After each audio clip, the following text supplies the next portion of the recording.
বলটি দেয়ালকে অক্ষত রেখে এই পাশ থেকে ওই পাশে যাবার উপায় কি? প্রথমত উপর দিয়ে যাওয়া, দ্বিতীয়ত পাশ দিয়ে যাওয়া। দেয়ালের ভেতর দিয়েও ওই পাশে যাওয়া সম্ভব, তবে সেই ক্ষেত্রে দেয়াল অক্ষত থাকবে না। কিন্তু এমনটা কি সম্ভব যেখানে বলটি দেয়ালের ভেতর দিয়েই এক পাশ থেকে অপর পাশে যাবে, তবে দেয়াল অক্ষত থাকবে? স্বাভাবিক চিন্তায় এটা সম্ভব না হলেও কোয়ান্টাম ফিজিক্স অনুযায়ী সম্ভব, যাকে বলা হয় কোয়ান্টাম টানেলিং। ইলেকট্রনের মতো ছোট সাব অ্যাটমিক পার্টিকেলের ক্ষেত্রে কোয়ান্টাম টানেলিং বহু আগেই মানুষ শনাক্ত করেছে।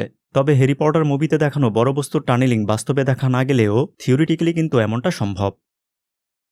2025 সালের ফিজিক্স নোবেল দেওয়া হয়েছে এই তিনজনকে, যারা তুলনামূলক বড় বস্তুর টানেলিং নিয়ে কাজ করেছেন। আজকের ভিডিওতে কোয়ান্টাম টানেলিং এবং 2025 সালের ফিজিক্স নোবেল সম্পর্কে বলা হবে। আমি জুম্মান আছি আপনাদের সাথে, আপনারা দেখছেন বিজ্ঞান পাইসি।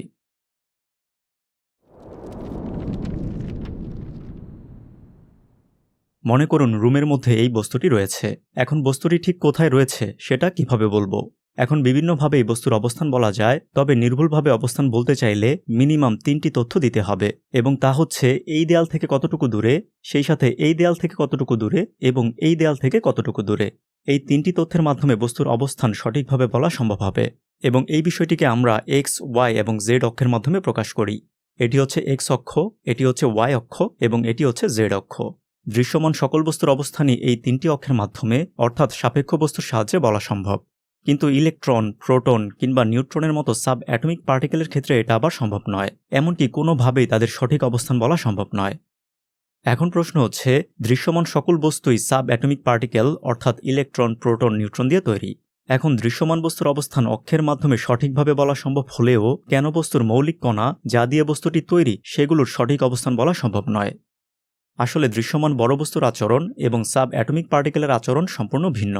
দৃশ্যমান বস্তুকে আমরা কণার মতো বিবেচনা করতে পারি, কিন্তু সাব অ্যাটমিক পার্টিকেলকে শুধু কণা বিবেচনা করার সুযোগ নেই।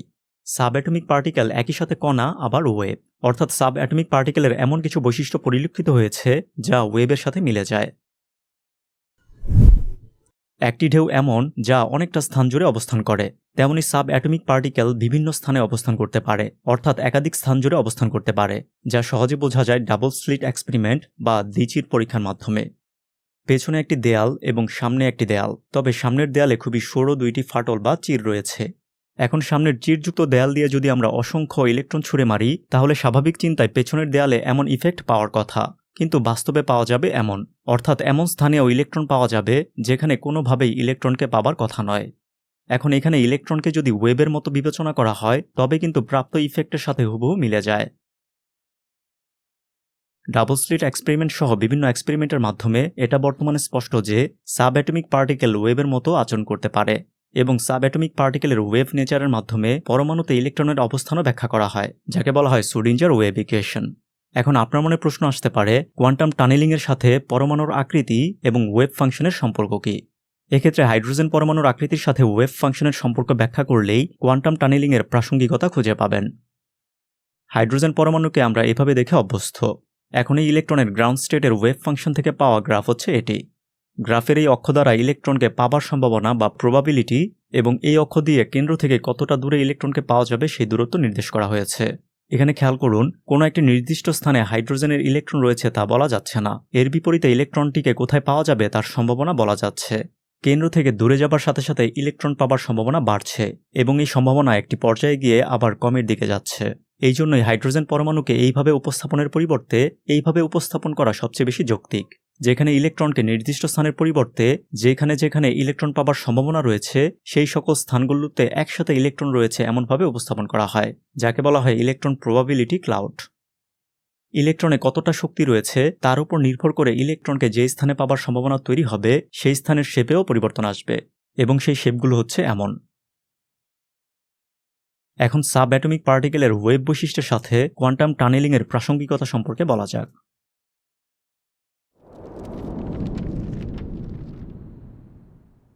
ইলেকট্রনের মতো সাব অ্যাটমিক পার্টিকেলের ক্ষেত্রে একটি বিষয় স্পষ্ট যে তাদের অবস্থান নির্দিষ্ট করে বলা সম্ভব নয়, বরং ইলেকট্রনকে কোথায় পাওয়া যাবার সম্ভাবনা কত তা বলা সম্ভব।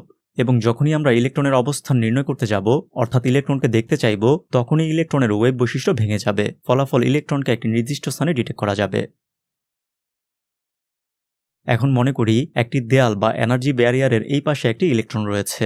এখন এই পাশের কোথায় ইলেকট্রনটি রয়েছে সেটা নির্দিষ্ট করে বলা সম্ভব নয়। এখানের সকল স্থান জুড়ে ইলেকট্রন পাবার সম্ভাবনা রয়েছে।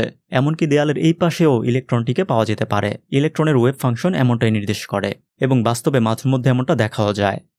এখন ইলেকট্রনটি যে এই দেয়াল বা এনার্জি ব্যারিয়ারকে কোনো ক্ষতি করা ছাড়াই অতিক্রম করতে পারলো, এটাই হচ্ছে কোয়ান্টাম টানেলিং। ইতিপূর্বে আমি কোয়ান্টাম টানেলিং নিয়ে বিস্তারিত ভিডিও তৈরি করেছি, যার লিঙ্ক ডেসক্রিপশন বক্সে দেওয়া থাকবে। আজকের ভিডিওতে কোয়ান্টাম টানেলিংয়ের বিস্তারিত বলছি না, তবে গুরুত্বপূর্ণ কিছু তথ্য দিয়ে রাখি। টানেলিং ঘটবে কিনা এটা নির্ভর করে দেয়াল বা ব্যারিয়ারের থিকনেস, হাইট এবং যেই বস্তু ব্যারিয়ার অতিক্রম করবে তার ভরের উপর। কোয়ান্টাম টানেলিং একটি বাস্তব বিষয়। আমাদের সূর্য টানেলিংয়ের ফলেই শক্তি উৎপাদন করতে পারছে। সূর্যের যেই তাপমাত্রা, সেই তাপমাত্রায় দুইটি হাইড্রোজেন অ্যাটম পরস্পরের কাছাকাছি এসে নিউক্লিয়ার ফিউশন বিক্রিয়া সংঘটিত হওয়া সম্ভব নয়। এই ক্ষেত্রে হাইড্রোজেন পরমাণুর কেন্দ্রে থাকা পজিটিভ চার্জ পরস্পরকে কাছাকাছি আসতে দেয় না, অর্থাৎ এই ক্ষেত্রে একটি এনার্জি ব্যারিয়ার বাধা হিসেবে কাজ করে, যাকে বলা হয় কুলম্ব ব্যারিয়ার। এখন সূর্যে থাকা বিলিয়ন বিলিয়ন হাইড্রোজেন পরমাণুর কিছু অংশে টানেলিং ঘটে, অর্থাৎ কিছু পরমাণু এই কুলম্ব ব্যারিয়ারকে অতিক্রম করে ফেলে। ফলাফল ফিউশন বিক্রিয়া সংঘটিত হয় এবং এর মাধ্যমেই সূর্যের শক্তি উৎপন্ন হয়। এর বাইরে স্ক্যানিং টানেলিং মাইক্রোস্কোপ, সংক্ষেপে STM, এই কোয়ান্টাম টানেলিংয়ের মাধ্যমেই কাজ করে। এখন পর্যন্ত আমরা ইলেকট্রনের মতো অতি ক্ষুদ্র বস্তুতেই টানেলিং ঘটতে দেখেছি, তবে 2025 সালে যারা ফিজিক্সে নোবেল পেয়েছেন তারা মূলত স্বাভাবিকের চেয়ে বড় কিছুতে টানেলিং ঘটিয়েছিলেন, যা আজকের ভিডিওর মূল আলোচ্য বিষয়।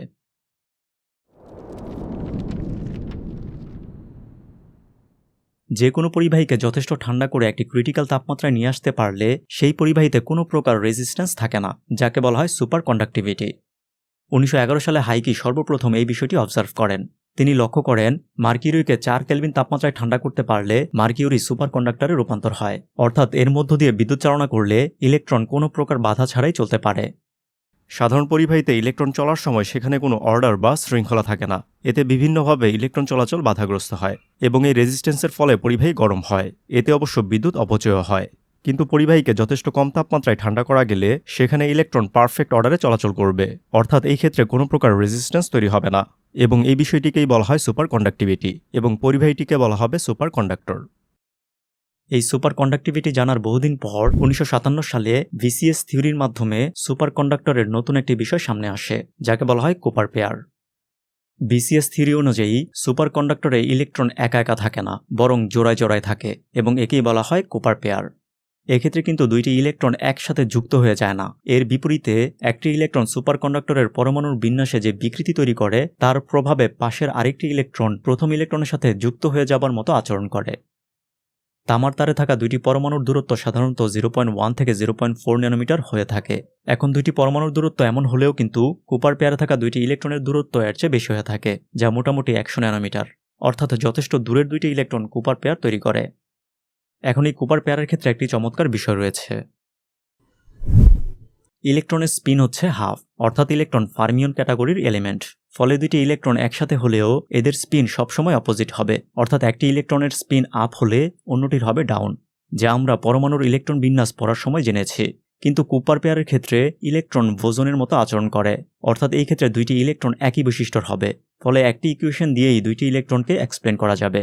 তার মানে দাঁড়াচ্ছে কোনো একটি সুপার কন্ডাক্টরের ভেতরে থাকা সকল কুপার পেয়ারকে একটি ইকুয়েশন দিয়েই এক্সপ্লেন করা যাবে। সহজ করে বললে সুপার কন্ডাক্টরে থাকা সকল ইলেকট্রন একটি ইলেকট্রনের মতো আচরণ করবে। সেখানে থাকা বিলিয়ন বিলিয়ন ইলেকট্রনের বৈশিষ্ট্যে কোনো ভিন্নতা থাকবে না। ফলাফল সুপার কন্ডাক্টরে কোনো রেজিস্ট্যান্স থাকে না। VCS থিওরির 5 বছর পর 1962 সালে সামনে আসেন VD জোসেফসন। তিনি মাত্র 22 বছর বয়সে একটি থিওরি দেন। আমরা যদি দুইটি সুপার কন্ডাক্টরের মধ্যবর্তী স্থানে খুবই পাতলা ইনসুলেটর বা বিদ্যুৎ অপরিবাহী রাখি, তবে সুপার কন্ডাক্টর দুইটি থেকে 0 ভোল্টেজ কারেন্ট পাওয়া যাবে।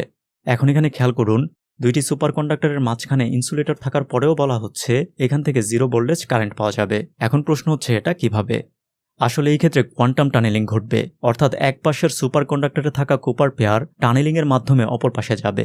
একইভাবে অপর পাশের কুপার পেয়ার এই পাশে টানেলিংয়ের মাধ্যমে আসবে, যার মাধ্যমে টানেলিংয়ের মতো কোয়ান্টাম ইফেক্ট খালি চোখে সহজে অবজার্ভ করার সুযোগ তৈরি হবে।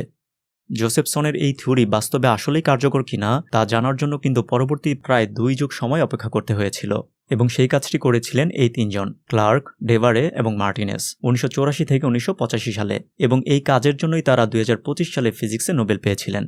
এই তিনজন এরকম একটি সেটআপ তৈরি করেন, যার এই অংশে রয়েছে জোসেফসন জাংশন, এখানে মাইক্রোওয়েভ সোর্স, এর বাইরে আরও কিছু টেকনিক্যাল বিষয় রয়েছে। এই সেটআপ থেকে জোসেফসনের প্রেডিক্ট করা 0 ভোল্টেজ কারেন্ট পাওয়া যায়, যা টানেলিংকে খালি চোখে দেখার বিষয় সামনে নিয়ে আসে। এর বাইরে যখন এতে কারেন্ট ফ্লো করা হয় তখন 0 ভোল্টেজে পরিবর্তনও পাওয়া যায়।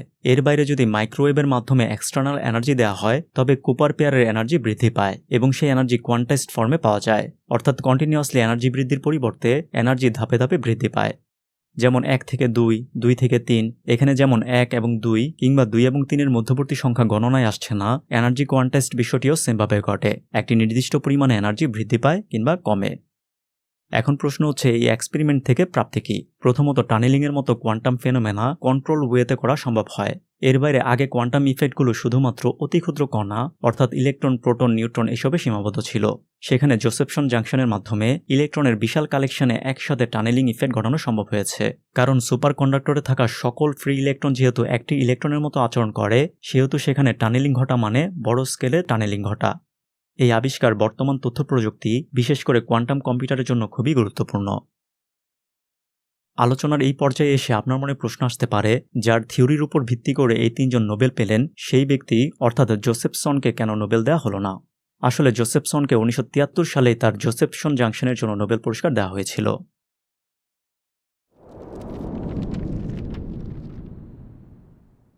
ভবিষ্যতের প্রযুক্তি হবে মূলত কোয়ান্টাম মেকানিক্স নির্ভর, এমনকি বর্তমানের অনেক প্রযুক্তি কোয়ান্টাম মেকানিক্সের উপর দাঁড়িয়ে আছে, বিশেষ করে তথ্য প্রযুক্তি। কোয়ান্টাম ফিজিক্স এমন এক জগৎ যেই জগৎকে আমাদের প্রতিদিনকার অভিজ্ঞতা অর্থাৎ ক্লাসিক্যাল ফিজিক্স দিয়ে ব্যাখ্যা করা যায় না। কোয়ান্টাম জগতে এমন সব ঘটনা ঘটে যা সাধারণ ভাবনায় অসম্ভব। পৃথিবী নিয়ে বেশ কিছু সাধারণ প্রশ্ন আমাদের মাথায় ঘুরপাক খায়, যেমন পৃথিবী গোলকাকৃতির হলে নিচের মানুষ কেন পড়ে যায় না? পৃথিবী তার নিজ অক্ষে উচ্চ গতিতে ঘুরছে, সেই গতি কেন আমরা অনুভব করি না? এর বাইরে কোনো কিছু যখন ঘুরে তখন সেখানে কেন্দ্র বিমুখী বল ক্রিয়াশীল হয়। এখন পৃথিবীর ঘূর্ণনের ফলে সৃষ্ট কেন্দ্র বিমুখী বলের প্রভাবে কেন আমরা পৃথিবী থেকে ছিটকে যাই না? পৃথিবী সম্পৃক্ত এই সকল প্রশ্নের উত্তর জানতে এই ভিডিওটি দেখতে পারেন। ভিডিও ভালো লাগলে বিজ্ঞান পাইসি পরিবারে যুক্ত হয়ে সাথে থাকতে পারেন।